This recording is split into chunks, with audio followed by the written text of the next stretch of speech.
مخور غم گذشته، گذشته ها گذشته، هرگز به قصه خوردن گذشته بر نگشته.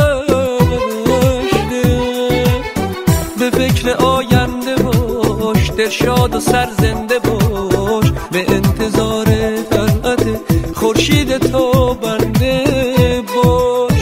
عمر کم صفا کن، رنج و غم و رها کن، اگه نباشه دریا به قدر اکتفا کن. عمر کم صفا کن، گذشته رو رها کن، اگه نباشه دریا به قدر اکتفا کن، به قدر اکتفا.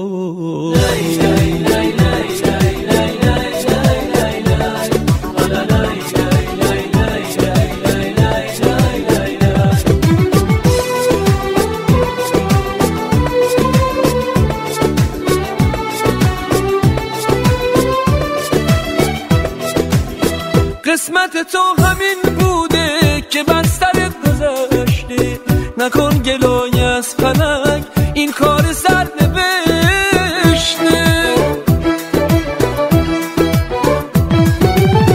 قسمت تو همین بوده که بستر گذشته، نکن گلای از فلک این کار سر نوشته. عمر کم صفا کن، رنج و غم و رها کن، اگه نباشه دریا به قدر اکتفا کن. عمر کم صفا کن، گذشته رو رها کن، اگه نباشه دریا به قدر اکتفا کن، به قدر اکتفا کن. زندگی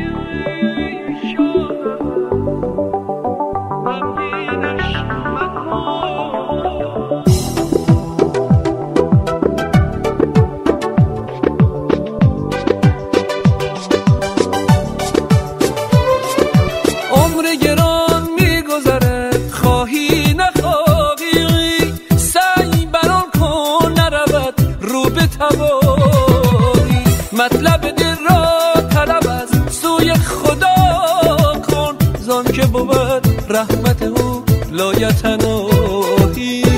عمر کم صفا کن، رنج و غم و رها کن، اگه نباشه دریا به قدر اکتفا کن. عمر کم صفا کن، گذشته رو رها کن، اگه نباشه دریا به قدر اکتفا کن، به قدر اکتفا کن.